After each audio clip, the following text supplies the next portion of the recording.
Nous acclamons le Seigneur. Salut ton voisin de gauche et de droite. Soyez les bienvenus à ce culte des projets. Amen. À la Compassion, nous avons un culte de sanctification, un culte de puissance, un culte des familles et un culte de projet. D'ici là, le culte des projets va devenir un culte d'équilibre. Alors, nous allons évoluer et ce sera le culte d'équilibre. Amen. Parce que dans l'équilibre, il y a aussi les projets. Dans l'équilibre, nous avons la liberté de toucher à beaucoup de choses, mais quand nous parlons seulement des projets, ça nous limite un tout petit peu. Notre message, c'est un message de sainteté, d'amour, de puissance et d'équilibre. Et nous voulons avoir un culte où vraiment nous allons commencer à asseoir ce message qui touchera également à vos projets. Donc d'ici l'année prochaine, ce sera un culte d'équilibre. Le thème de mon message ce matin, c'est la pensée biblique sur l'argent. Dis à ton voisin, la pensée biblique sur l'argent. Ton voisin de gauche, ton voisin de droite, celui de derrière, celui de devant, surtout celui qui boude, lui n'a rien fait. Il faisait seulement la pensée biblique sur l'argent. Amen. Vous savez, des fois, je fais ça pour tester seulement ta soumission et ton humilité. Il y a des gens qui viennent à l'église, mais boni boy. Hein? Oui. Tu as un problème. Amen. C'est-à-dire que même à l'école, tu n'étais pas obéissant. Amen. Qui a un compte en banque ici? Qui n'en a même pas le rêve d'ouvrir? C'est terrible au Congo, on a des beaux garçons, des belles filles avec des téléphones bien parfumés, mais ils n'ont même pas un compte en banque, ils n'ont même pas le projet d'y aller pour ouvrir un compte. Alors que lorsque maintenant nous allons dans les banques, on trouve même des fonctionnaires, des militaires qui ont des comptes en banque, mais on a des jeunes étudiants en économie, mais qui n'ont pas de compte en banque. Bien-aimé, il faut te moquer de toi-même dans ton cœur parce que tu n'es pas normal. Amen. Et avec le développement de la modernité, vraiment, tu es au temps de la pierre taillée, alors qu'on est en 2016. Le pasteur n'est pas là seulement pour te prêcher des choses spirituelles, mais aussi te réveiller sur les choses de la vie. Comment à ton âge, tu n'as pas de compte en banque. Et maintenant, les banques, ça demande seulement $20. $10, tu ouvres un compte, mais tu n'en as pas. Mais tu dis que tu seras riche. Même cette richesse que Dieu veut te donner, tu vas la garder sous ton lit, mais on va te cambrioler. Donc déjà, le fait de ne pas avoir un compte en banque suppose que tu ne t'attends pas à ce que Dieu te donne beaucoup.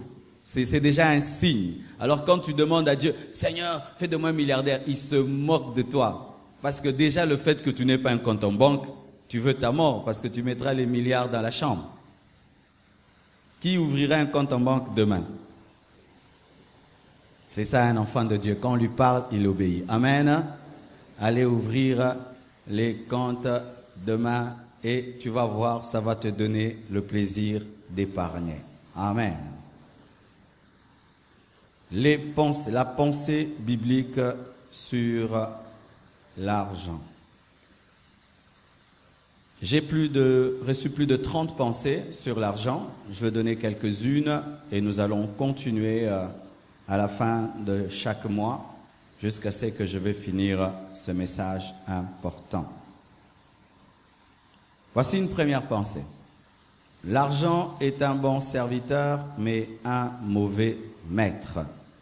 L'argent est un bon serviteur, mais un mauvais maître. La Bible dit, dans Matthieu 6, verset 24, « Nul ne peut servir deux maîtres, car ou il haïra l'un et aimera l'autre, ou il s'attachera à l'un et méprisera l'autre.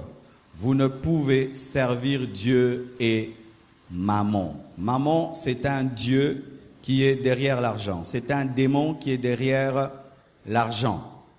Et ce démon qui est derrière l'argent combat Dieu. Et certaines personnes servent Dieu et d'autres servent le démon qui est derrière l'argent.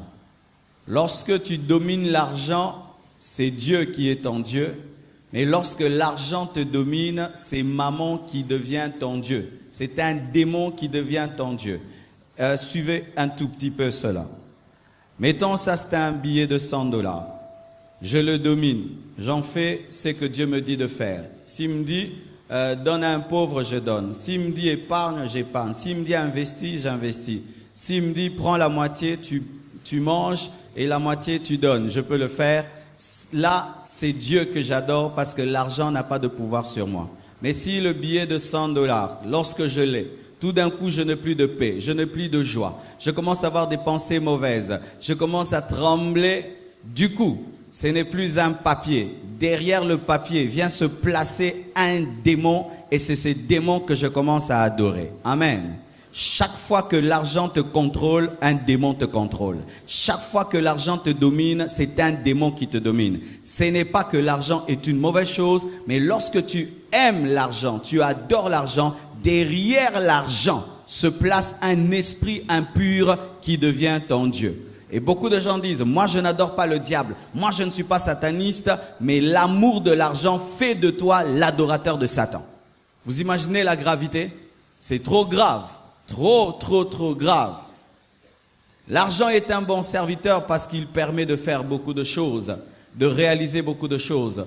Si aujourd'hui même nous avons dans le compte de l'église 50 millions de dollars, bien aimé, on paye l'argent à une entreprise japonaise, on lui donne un plan et les travaux commencent. Amen. Hein? Si nous avons l'argent, aujourd'hui, nous pouvons prendre même une entreprise américaine, elle nous fait des hôpitaux et des écoles. L'argent, c'est un bon serviteur qui te permet de concrétiser tes rêves, tes projets. Mais lorsqu'il te domine, il devient un mauvais maître. Ça veut dire un maître qui va te détruire. L'argent est un maître qui détruit. Si tu ne le diriges pas et lui commence à te diriger, l'argent te détruira. L'argent n'est jamais un bon maître. Jamais, jamais. Parce qu'il n'apporte que la destruction lorsqu'il est ton maître. Il ne fait des bonnes choses que lorsqu'il est le serviteur. Lorsqu'il devient le maître, il n'amène que la destruction. Deuxièmement, l'argent est en général neutre. La Bible dit dans Ecclésiaste 10, verset 19, « On fait des repas pour se divertir, le vin rend la vie joyeuse et l'argent répond à tout. » L'argent répond à tout. L'argent répond à tout dans le sens qu'il répond à des problèmes, mais l'argent est neutre. Il répond à tout. C'est-à-dire qu'il répond à ce que tu es. Il n'a pas une forme précise où tu peux dire que un $100 c'est Satan, un $100 c'est Dieu, un $100 c'est bien, un $100 c'est mal. Non, l'argent dépend de ce que tu vas en faire. Amen. Un $100 dans les mains d'une bonne personne, ça va faire du bien aux gens. Un $100 dans les mains d'une mauvaise personne, ça va détruire. C'est comme un couteau. Un bon couteau est là. Il est neutre. Mais si je suis un meurtrier, je prends le couteau, je vais tuer avec. Si je suis un cuisinier, je prends le couteau, je vais préparer avec. En soi, le couteau n'a pas de position, il ne prend que la forme de la personne qui l'utilise. C'est comme l'eau. L'eau prend la forme du contenu. Amen. Hein? Du contenant. L'argent est neutre. C'est pourquoi, frères et sœurs, ne dis pas « Seigneur, ne me donne pas l'argent, je veux t'abandonner ». L'argent est neutre. Tu abandonnes Dieu quand tu as l'argent parce que tu l'as déjà abandonné avant l'argent. Amen. Hein? Ne dis pas « Oh non, Dieu, s'il te donne l'argent, tu vas l'abandonner ». Non, tu l'as déjà abandonné et l'argent maintenant va t'aider à l'abandonner parce que c'est une puissance neutre. Amen. Hein? Mais il y a une exception. C'est qu'il y a aussi de l'argent déjà consacré au diable. Quelqu'un va dans le monde de ténèbres et un boa lui donne l'argent. Cet argent n'est pas neutre. C'est déjà de l'argent consacré au diable. C'est pourquoi, bien aimé, lorsque vous faites les affaires et que vous avez l'argent en main, priez toujours. Amen. priez toujours. Il se peut que ce n'est pas l'argent neutre, c'est de l'argent consacré au diable. Et il y a des gens maintenant, comment ils font? Ils invoquent le diable lui donne de l'argent et il vient te donner cet argent pour que ça trouble ta vie, que ça trouble tes finances, que ça trouble tes affaires. Il y a des femmes qui ont déjà témoigné en train de vendre et quelqu'un vient, il achète et c'était vraiment des billets. Quand elle les mélange à son argent, tout d'un coup, tout devient des papiers. Amen. Ce n'était pas de l'argent neutre, c'était de l'argent consacré au diable. C'est pourquoi lorsque Israël allait en guerre contre certaines nations, Dieu avait interdit par exemple de toucher aux biens de Jéricho. Parce que ce n'était pas de l'argent neutre, c'était consacré aux puissances des ténèbres. Ne te réjouis pas toujours lorsqu'on te dit « Je veux te donner l'argent, je te donne l'argent. » Oh, gloire à Dieu. Bien-aimé, peut-être que ce n'est pas de l'argent. Élisée, on lui offre de l'argent après qu'il ait prié pour Naaman. Il refuse de toucher à la richesse de Naaman parce que ce n'était pas de l'argent neutre, c'était de la lèpre. Amen. Priez toujours, surtout vous qui travaillez auprès des païens. On m'a parlé d'une entreprise, ce chef d'entreprise ne paye ses travailleurs que 0 heure, 2 heures, 1 heure du matin. Même s'il a l'argent le matin, il ne paye jamais le matin. Il paye toujours la nuit. Son argent, il ne le dépense que la nuit. Et cet argent, ce n'est pas l'argent neutre, c'est déjà consacré aux puissances des ténèbres. Il faut prier pour cet argent, anéantir la puissance qui est derrière, ou tu démissionnes. Amen. Hein? Je dis où tu démissionnes. Ou tu démissionnes, mais si tu restes, tu dois prier. Amen. Et il n'y a pas que l'argent consacré au diable, il y a aussi l'argent consacré à Dieu. C'est à cause de cet argent que beaucoup de pasteurs sont frappés par Dieu. Un fidèle prie le Seigneur et Dieu lui dit, tu vas prendre ton argent, tu vas donner à l'église pour qu'on puisse mettre une nouvelle chaire. Il met dans le panier et puis le pasteur, il prend cet argent, il achète des chaussures. Ce ne sont pas des chaussures que tu as portées une chaire. Alléluia. Et tu te promènes avec des chairs et d'autres maintenant donnent l'argent pour les baffles. Il achète une veste, il a une chair comme chaussure et des vestes de baffles. Et une personne qui se promène avec des chairs et des baffles, est-ce que sa vie peut avancer? Il ne peut pas avancer parce que c'est de l'argent consacré. C'est à cause de cela que les fils du sacrificateur Élie ont été frappés. Pourquoi? Ils prenaient ce qui était consacré à Dieu. À vous tous qui êtes mes fils, qui demain allez ouvrir des églises, bien-aimés, ce n'est pas parce que tu es pasteur d'une église que tu dois toucher à la caisse de l'église et te servir comme si c'est ta boutique. Ça mène la malédiction. Je crains l'argent que vous mettez dans les paniers. Je crains cet argent. Pourquoi? Il y a des gens dans le secret, ils voulaient s'acheter quelque chose, même pour ses enfants.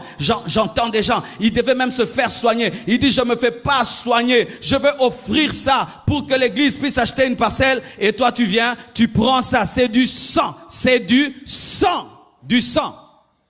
Et même quand Dieu te dit dans ton propre argent, tu ne toucheras pas ça, c'est pour mon œuvre. Quand tu y touches, tu as touché l'argent qui est sacré. C'est pourquoi Ananias et Saphira sont morts, parce qu'ils avaient promis de tout donner, mais ils ont pris une partie. Ce n'était plus leur partie, c'était la partie de Dieu. Est-ce que vous comprenez bien, Noloba? Alléluia. Mais généralement, l'argent est neutre. Quand l'argent sort des banques, c'est neutre. Mais ça peut devenir de l'argent soit consacré au diable, soit consacré à Dieu. Amen. Voici encore. L'argent amplifie ce que vous êtes, mais ne vous transforme pas. L'argent amplifie ce que vous êtes, mais ne vous transforme pas. L'argent vous révèle. 3 Jean 1, verset 2. Bien-aimé, je souhaite que tu prospères à tous égards et sois en bonne santé comme prospère l'état de ton âme. Lorsque Jean parle de la prospérité, il dit que la prospérité intérieure doit précéder la prospérité extérieure. Il dit, je souhaite que tu prospères à tous égards comme prospère l'état de ton âme. La vraie richesse ne commence pas à l'extérieur, elle commence à l'intérieur. C'est pourquoi je suis contre les enseignements de la prospérité où on prêche « tu seras riche » sans dire « répands-toi ». Tu te répands d'abord. Tu es brisé d'abord. Tu es sanctifié d'abord. Tu abandonnes tes péchés d'abord. Tu as la vision de Dieu d'abord. Tu as la connaissance de Dieu d'abord. Et ensuite, Dieu va te bénir en fonction de la prospérité qui est à l'intérieur. C'est ainsi ceci. L'argent ne te transforme pas, mais l'argent amplifie ce que tu es déjà. Vous voyez, si j'ai une voix grave, l'ampli amplifie ma voix grave. Si j'ai une voix douce, l'ampli amplifie ma voix douce. L'ampli ne crée pas une voix, mais l'ampli prend la voix qui est déjà afin de lui donner plus de puissance. Amen. Et si je chante mal, l'ampli va accentuer et va plutôt amplifier ma mauvaise manière de chanter. Et si je chante bien, l'ampli va vous révéler comment est-ce que je respecte les notes. Mais je ne respecte pas les notes parce que l'ampli est là, mais je respecte les notes avant que l'ampli n'amplifie, mais l'ampli ne fait qu'amplifier ce que je respecte déjà. Ainsi, si tu abandonnes Dieu dans la richesse, tu l'avais déjà abandonné. Si tu deviens impudique dans la richesse, tu étais déjà impudique. L'argent seulement a amplifié ton impudicité. Et si tu es humble dans la richesse, l'argent ne t'a pas rendu humble. Tu étais déjà humble, mais l'argent a révélé que toi, tu es capable, malgré la richesse, de rester humble. C'est pourquoi ne dis jamais, il a abandonné Dieu parce que Dieu l'a enrichi. Il avait déjà abandonné, ça s'est maintenant manifesté. Give me amen.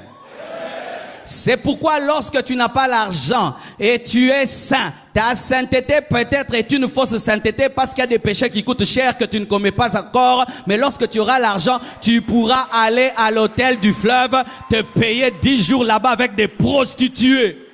Oui, il y a des frères qui rêvent, si j'ai l'argent, je prends une chambre à l'hôtel, 10 jours avec 10 filles. Oh, pour faire ça, il faut avoir l'argent. Tu ne fais pas ça parce que tu n'as pas l'argent. Ce n'est pas que tu aimes Dieu, tu n'as pas l'argent. Le jour que l'argent vient, le projet devient réalité, projet Latinzo tout.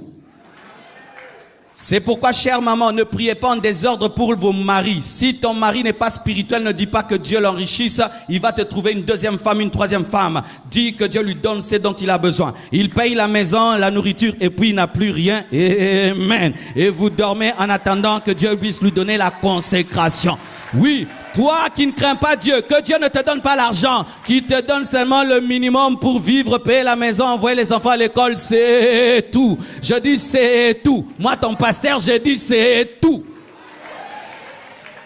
Mais toi qui as un bon cœur, que Dieu te donne, parce que la bénédiction des justes bénit la nation. Que Dieu lève les justes dans ce pays. Parce que toi, tu vas maintenant aimer davantage ta seule femme. Tu vas encore lui donner des cadeaux à ta seule femme. Tu vas sortir avec ta seule femme. Tu vas l'amener où tu ne pouvais pas l'amener, ta seule femme. Et tu vas aider les gens avec ta seule femme. J'aime la bénédiction des hommes qui craignent Dieu. Bien-aimé, ne pensez pas que si tu crains Dieu, il ne faut pas que tu aies l'argent. Toi, tu dois avoir l'argent. Parce que toi, tu feras du bien. Tu feras du bien. Tu vas bâtir des écoles. Tu vas bâtir des hôpitaux. Tu vas bâtir des orphelinats. Que Dieu te donne. Mais toi qui as un mauvais cœur, toi qui es orgueilleux, abotolayo yango apesa biso. In Jesus' name. Alléluia. L'argent est un amplificateur. Vérifiez. Les gens qui sont orgueilleux quand ils sont riches, ils étaient déjà orgueilleux quand ils étaient pauvres, n'est-ce pas? Il n'a rien, mais il n'a rien. Lorsqu'il aura Ekomata, mais Zalaki déjà, et Matipo et Zalaki, l'argent vient utiliser ce qu'il trouve. S'il ne trouve rien, il n'amplifie rien. Je ne vais pas parler. Il y a l'ampli, n'est-ce pas? Ça n'amplifie? Parce qu'il y a. Mais si je parle, ça amplifie. S'il n'y a rien, ça n'amplifie rien. S'il y a quelque chose, ça va amplifier. Bien-aimés frères, sœurs, tu auras un test de ta vie, l'argent. L'argent que tu demandes à Dieu, c'est un examen, un examen et un examen. Et si tu n'es pas prêt dans le secret, tu vas faillir en public. Parce que je te dis, l'argent vient avec une puissance. Lorsque nous étions en train d'économiser pour l'achat de la parcelle, bien aimé, c'était $10, $20, $30 pendant 4 ans. Mais quand nous sommes allés prendre cet argent afin de payer, bien aimé, et que la banque a fait sortir cet argent et qu'on l'a mis sur la table, bien aimé, et qu'on devait donner, Tout d'un coup, les gens commencent à sourire. Tu vois, Moutaze Kanda Komika. Pasteur, qu'est-ce qui a fait ça? Qu'est-ce qui a fait ça? Mais moi, pour savoir pourquoi j'étais calme, parce que moi, je ne voyais pas ça. Maintenant, moi, je voyais comment on va construire. Alléluia. L'argent amplifie tes projets. Si tu n'en as pas, ça va te rendre fou. Mais si tu en as, tu es calme. Pourquoi? Ce n'est que le 1/100 de ce que tu dois faire. Qui es-tu avant l'argent? Je te dis, l'argent va le révéler. C'est pourquoi, frère, sœur, toi qui es bon, que Dieu te bénisse.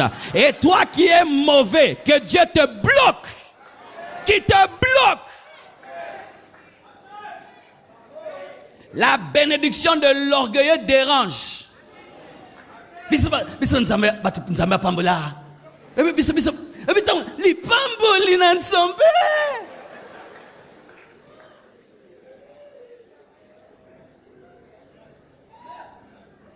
L'orgueilleux, quand il est béni, il dérange les gens.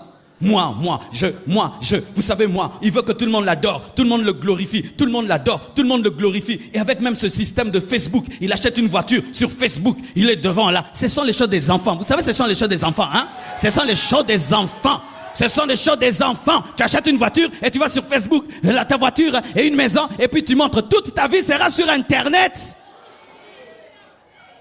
Mais les gens qui ont du caractère, ils font des choses. Facebook ne sait pas. Bien-aimés frères, sœurs, qui es-tu? Ce que tu es, c'est ce que nous verrons.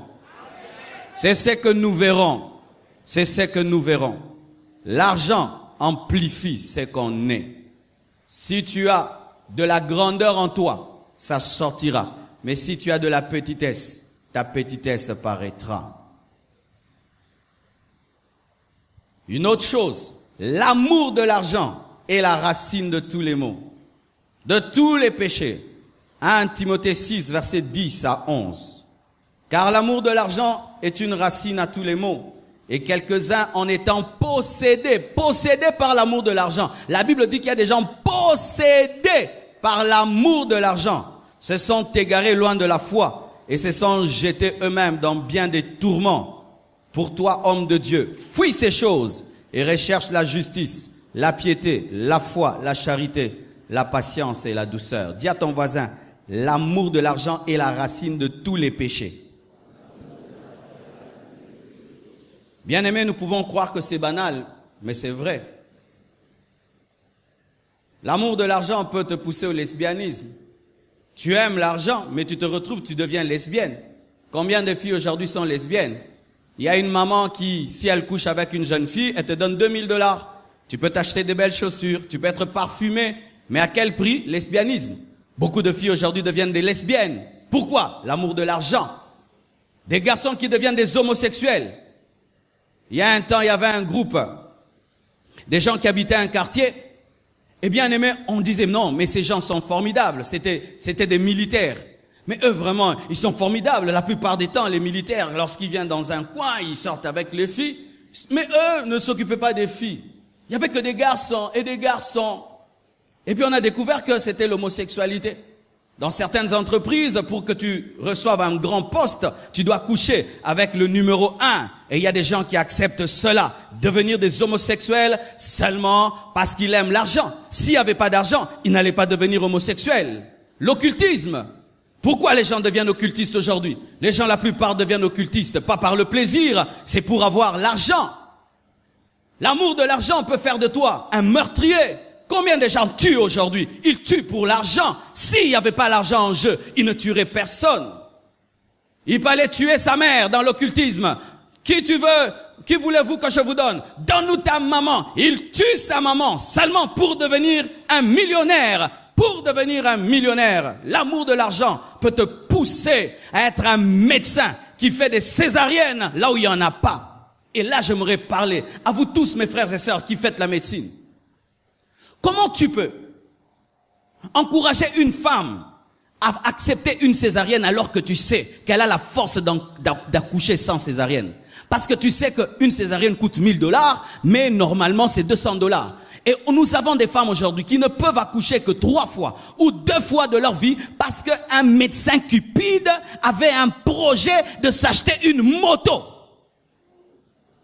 pour ta petite moto, il y a un couple qui n'aura que 2 enfants parce que toi, le médecin, tu avais besoin d'une moto et tu vas dire à une femme, il faut qu'on t'opère et elle a 2 césariennes, 3 césariennes et plus d'enfants parce que le médecin, lui, avait besoin d'une moto et tu laisses 3 cicatrices sur son ventre.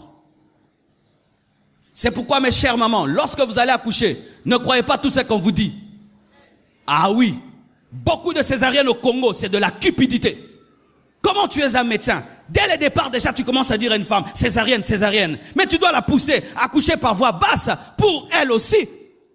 Mais non, on va t'influencer parce que la parole du médecin a un pouvoir comme la parole d'un pasteur. Il te l'inculque tellement que tu crois. Ayez la foi en Dieu. Sinon, vous aurez des ventres tailladés et retailladés par la cupidité. Des avocats chrétiens. Vous défendez même des causes qu'on ne peut pas défendre. Tu sais que ton client a tort, mais il t'a promis 10 000 $ et tu mets quelqu'un en prison pour avoir 10 000 $. De la cupidité. Quelqu'un dort en prison. 1 mois, 2 mois, 3 mois. Toi, tu roules dans ta nouvelle voiture de cupidité.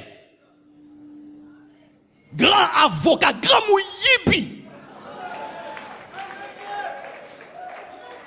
C'est pourquoi moi dans la vie, je n'envie personne et de personne, car chacun de nous sait comment il gagne son argent. L'amour de l'argent déclenche des guerres dans le monde entier. Si ce n'était pas l'argent, il n'y aurait pas de guerre. C'est l'argent, l'argent. Les gens meurent et meurent et meurent. L'argent, l'argent, l'argent. Qu'est-ce que tu fais pour avoir l'argent? Au Congo, c'est devenu terrible. On ne fait plus rien pour rien. Tu es commandé. Donc on s'est retrouvé. Ah, pas d'argent, pas de motivation. Même quand on pousse une voiture qui tombe en panne, après avoir poussé, ils ne partent plus. Nous voulons partir. Quand un Congolais te dit veut partir en touchant la tête, c'est paye-moi. On ne fait plus rien pour rien. Quelqu'un a une crevaison. Cette hospitalité qu'on avait avant. Tu l'aides même, tu répares son pneu et puis tu es content. Non, tu vas rester là. Qui te paye, qui te paye, qui te paye. Même dans l'église, qui te paye. Tout, si tu payes à l'église, on te paye. Si tu fais ça, on te paye. Tout, on te paye. Si on te donne pas, non, ça motive te. Bazo sale la biso kuna. Tozo sale la yo pensa.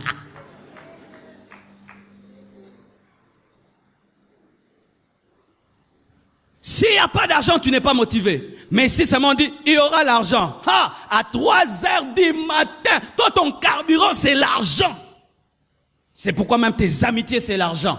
Tes amis c'est l'argent. Si quelqu'un n'a pas l'argent, il ne peut pas être ton ami. Bien aimé, lorsque tu sens dans ta vie que les gens s'approchent de toi que pour ton argent, tu n'as pas d'amis. Tu dois recommencer ton répertoire, tu n'as pas d'amis. Le jour que ton argent partira, tu découvriras que tu n'as jamais eu des amis, tu avais des profiteurs.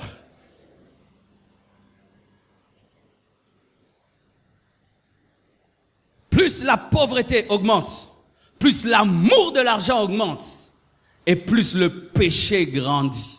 Si tu veux te sanctifier en ce temps de la fin, aime Dieu. Je vous dis, si tu veux te sanctifier en ce temps de la fin, garde une relation saine avec l'argent. Si tu perds une relation saine avec l'argent, tu pécheras sérieusement en ce temps de la fin. Pourquoi? Il y a tellement de problèmes autour de nous que l'argent peut résoudre, que ça peut te pousser à pécher pour résoudre.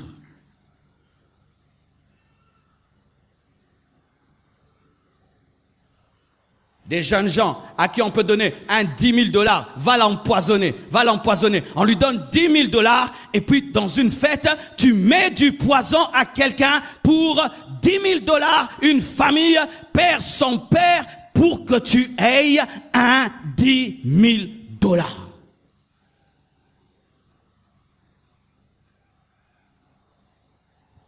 Alléluia.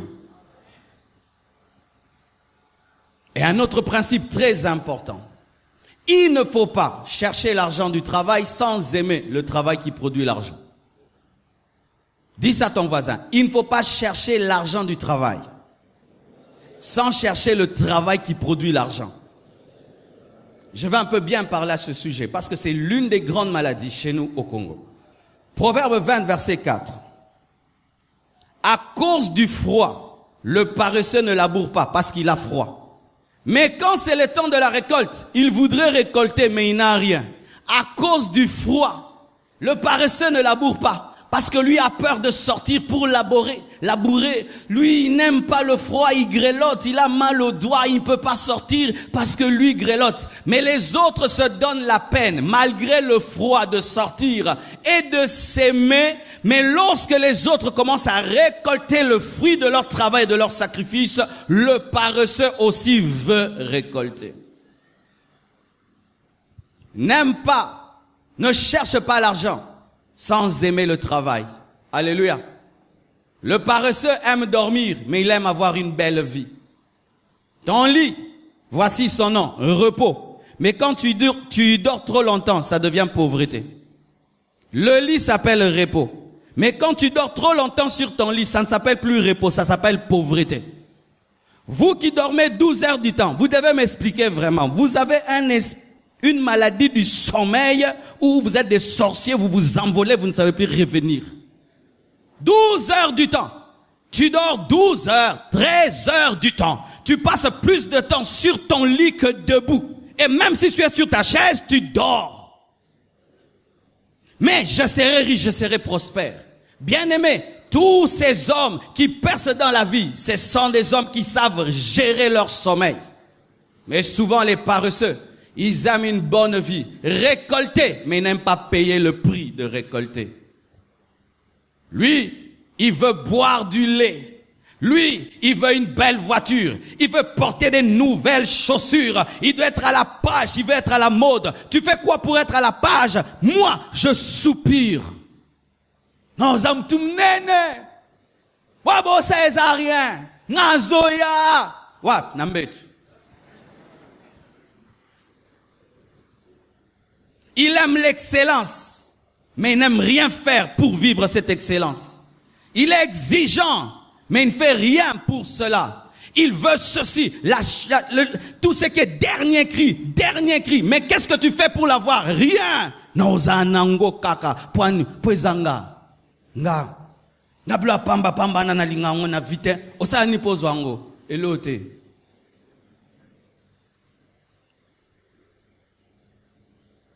Pourquoi tu exiges des autres des choses excellentes alors que toi-même tu n'as pas une vie excellente? Pourquoi tu exiges aux autres des choses excellentes alors que toi-même tu n'en payes pas le prix? Pourquoi tu exiges aux autres des choses que toi-même tu n'arrives pas à te battre pour toi-même pour les avoir? Des fois les paresseux, il faut voir. Tu peux même lui offrir quelque chose, il méprise ce que tu lui offres, mais lui-même ne peut même pas offrir la moitié à quelqu'un. Mais après ça a moutouté. Paresseux. Méprisant l'argent, mais lui-même n'en a pas. Et au Congo, c'est terrible. Il y a des gens qui n'ont pas l'argent, mais il faut voir comment est-ce qu'ils méprisent l'argent. Il n'a pas l'argent, mais il faut voir comment il parle de l'argent comme ça. Moi, $100, moi, $100, t'as pas $100, yo. Otune, ndego. Mais papa $100 yo. Un tel langage révèle déjà que tu es un pauvre. Parce qu'un homme riche respecte même $1. Pourquoi? Il sait qu'il faut payer le prix pour l'avoir. Mais quand tu entends quelqu'un mépriser l'argent, il ne connaît pas la souffrance de chercher l'argent.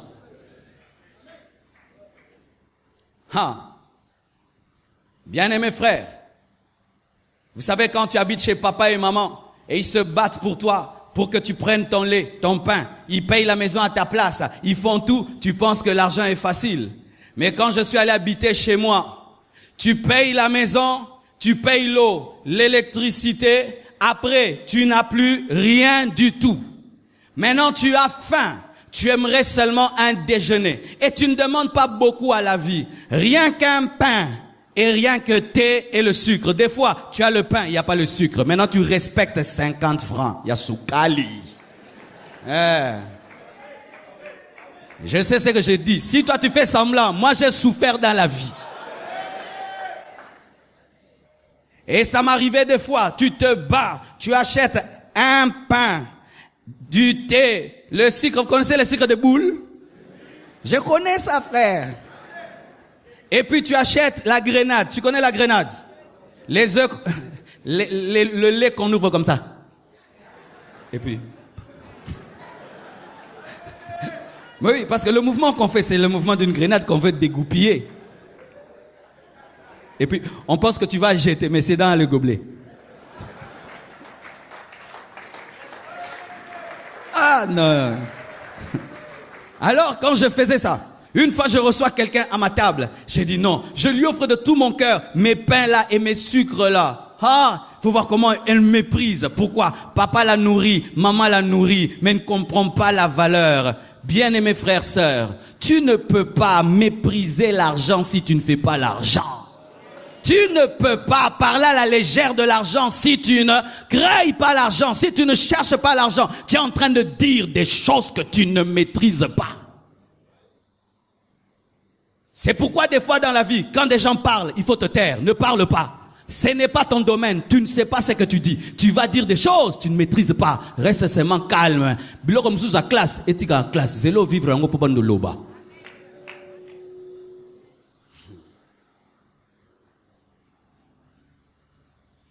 Et au Congo, qu'est-ce qui se passe? Du 1er au 30, tu négliges le travail, mais le dernier jour, il faut qu'on te paye. On veut être payé, mais on ne veut pas travailler. On aime le jour du salaire, mais on n'aime pas le jour du travail. Pour travailler, nous n'aimons pas. Mais pour être payé, nous aimons. Le jour de la paye, ma paye. Mais le jour du travail, là, on n'aime pas le travail. N'aime pas le jour du salaire si tu n'as pas aimé le jour du travail. Si tu veux aimer le jour du salaire, tu dois aimer tous tes 30 jours de travail et alors tu peux aimer le dernier jour du salaire. C'est ce qui fait que des fois, les chrétiens, on n'aime plus vous engager. Ah oui. Mais entre les chrétiens, j'entends, pasteur, plus jamais je vais engager un chrétien. Oui, plus jamais je vais engager un chrétien. Plus jamais. Je préfère des païens. Pourquoi? Le païen, il est consciencieux alors qu'il ne connaît pas Dieu. Mais le chrétien, il est déjà parti au ciel. Si vous imaginez au engagé mouta kenda lola.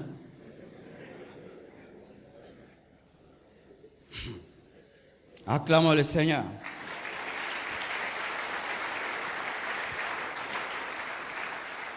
Un autre principe. L'argent facile se dilapide facilement.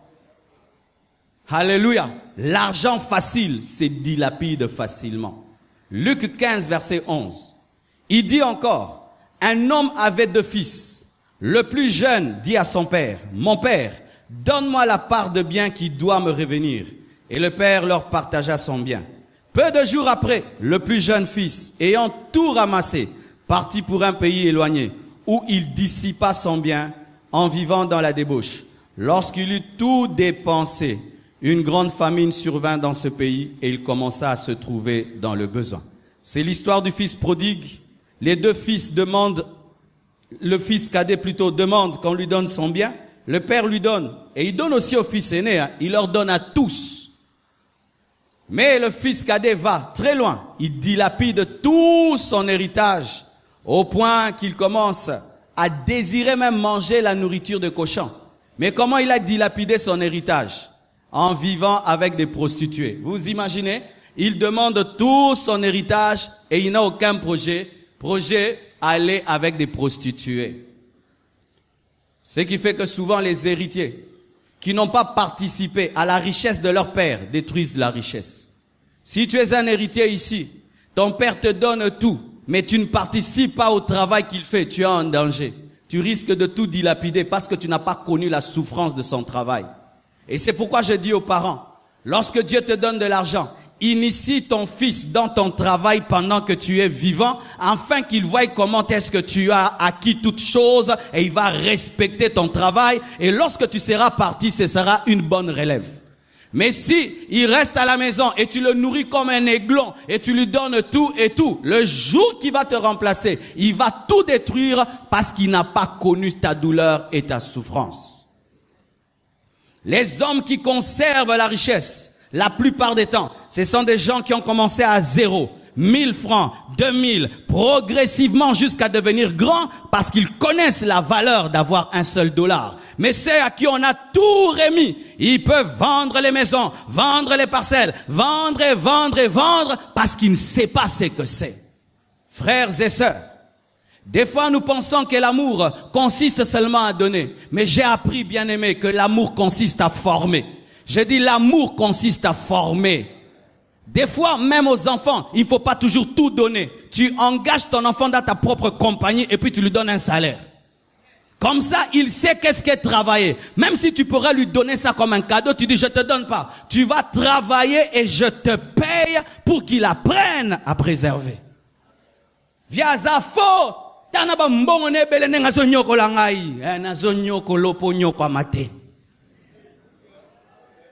Alléluia. Alléluia. Bien-aimés frères, sœurs, les choses faciles, souvent on ne sait pas les garder parce qu'on ne sait pas les apprécier. N'aimez pas l'argent facile.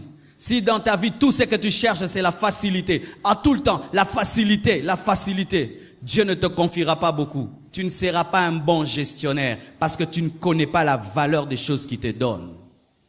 Ce jeune homme a tout dissipé auprès des prostituées. Pourquoi? Il ne connaissait pas la valeur de la richesse de son père. Je termine en vous disant ceci. Si tu veux que l'argent que Dieu te donnera ne te détruise pas, aie un projet avant de le recevoir. Amen. Qui a des grands projets en ce lieu? Des très grands projets. Si Dieu te permettait d'avoir 10 millions, tu as un projet de 10 millions? Vraiment? Ndeko. Tu l'as? Parce que si tu ne l'as pas, ce sera terrible. Vous savez, l'argent peut t'empêcher même de dormir. Bonio lalate, mbongo. No kokate, poanin. No yokake zoloba. Dépensenga. C'est comme vous voyez des gens, il va dans un bar, il dit nakangi bar, bomela, na futa nyonso, mbasani pe bomema, banzungu bomema, nyonso abino. Des gens qui font des fêtes comme ça. Après la fête, on vous offre les assiettes et les verres. Et puis on dit, on est allé dans une fête. Non, cette fête c'était terrible. Pourquoi? Na banzungu tozo mema, mutabonga osata vision à restaurante. Alléluia.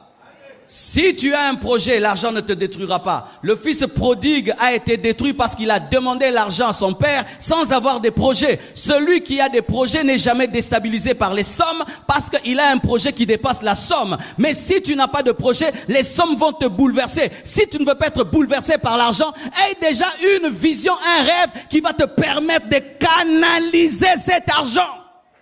N'attends pas avoir l'argent pour avoir des projets, des rêves.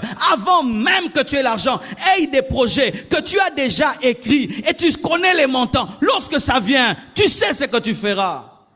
Quelqu'un vient, pasteur, je voudrais te donner 200 000 $ pour l'église. Gloire à Dieu, chaîne de télévision. Amen. Il ajoute 500 000 $. Gloire à Dieu, école, hôpital. Donc, jusqu'à ce que Jésus reviendra, je serai stable parce que j'ai des projets d'avoir des extensions dans le monde entier jusqu'en Kyrgyzstan. Lorsque les projets prennent fin, la folie commence. Quand les projets prennent fin, la folie commence. Tu commences à chercher à porter des montres de 3 000 $ avec des diamants. Bien aimé, ça fait quoi? Hein? Ça fait quoi? Bah, ça perd. Ça fait quoi? Ça perd. Montre on a là, tu, ils ont 3 000 €. Dans le monde entier, tout ça encore 2.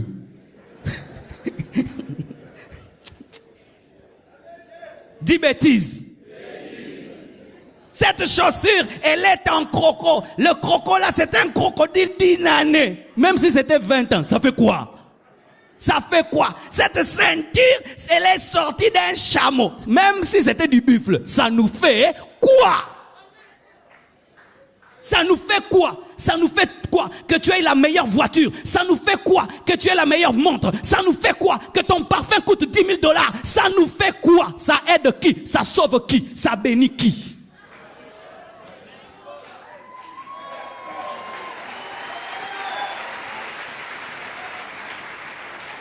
Cette veste a combien d'années? Vous la connaissez, non? Qui ne connaît pas cette veste? Tout le monde la connaît, non? Elle a 4 ans. Oh, c'est beau, c'est propre. C'est la vie, c'est tout. Je n'ai pas reçu l'appel à la sape. Je n'ai pas reçu l'appel aux griffes, l'appel aux nouvelles vestes. Non, non. Si je suis propre, ça me va. Si tu connais déjà mes habits, je n'ai pas de problème parce que je ne vais pas te montrer mes vêtements. Je viens te prêcher la parole. Mais quand tu n'as plus de projet, ha, collection 2010, collection 2015, collection 2000. Boumouana. So aux angiba projet, ya opesa biso mbongo to sala makambo papa.